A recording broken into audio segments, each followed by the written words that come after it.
I can't remember a bigger heavyweight fight in a long time.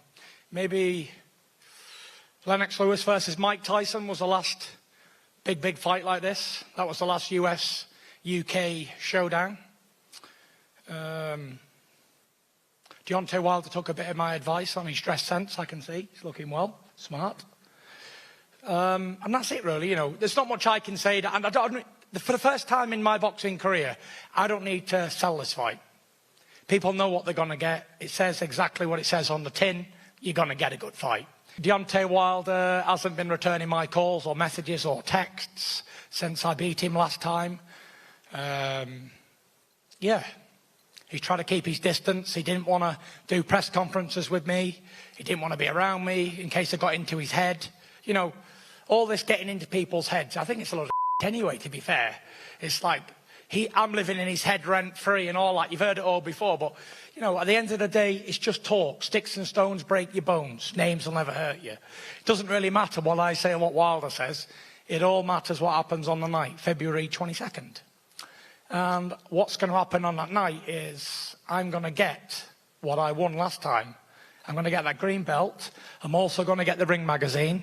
And I'm also going to keep my lineal championship. And if he wants to rematch again, no problem. Beat a man once, you beat him again, you definitely beat him 3 times in a row. Not a bother. Deontay Wilder can make all the excuses he wants to make up in his own brain. His team, everybody can tell him, you won that fight, baby, you won that fight. But listen, as a fighting man, you know when you win and lose fights. Simple as. He lost the fight fair and square, he will lose the fight again fair and square. They had to rob a man who was out the ring for 3 years, ballooned up 147 pounds, and he still couldn't beat him. They had to give him a bad decision in LA, you know, to get a victory for the so-called top bloke, top champion. I'm going to go out there, I'm going to give him a boxing lesson, and I'm going to knock him out. That's exactly what I'm going to do.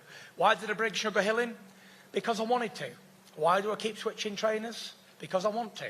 He's the man here making excuses. He broke his right hand. I only had 12 weeks and 4 days to train. 12 weeks! I can be ready for a fight in 2 weeks. I'm ready for a fight today. Never mind 12 weeks and 4 days. Me. You know, there's no need for excuses. There's no need for problems. I've heard he's had the flu. I heard he broke his hand. I heard he was having problems or whatever. It doesn't really matter because when I get him in there again, I'm going to make him feel the fury. He will get it. Listening to Deontay for the last half an hour, 1 minute he says I made up this title of lineal championships, and then he keeps talking about he's going to walk away with them all. So which is it? Have I made it up and is it fake or is it an official title? Anyone who knows boxing knows the lineage of the heavyweight division goes back to the days of John L. Sullivan, right up to the way to me today, Tyson Fury. All this talk of the lineal ship, he'll be gone after me and whatever.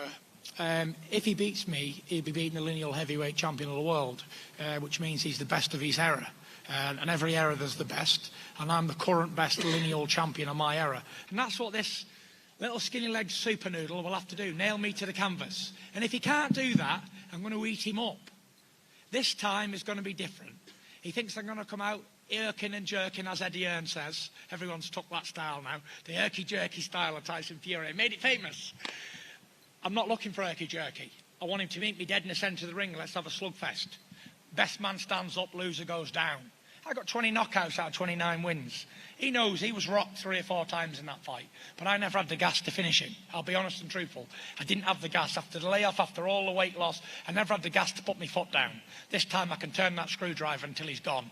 And I want to meet him head on. El mono, in the centre of the ring. Let's make it a Tommy Hearns, Marvin Hagler type fight. Best man stands, the loser goes back and recruits. Back to the gym, back to the drawing board.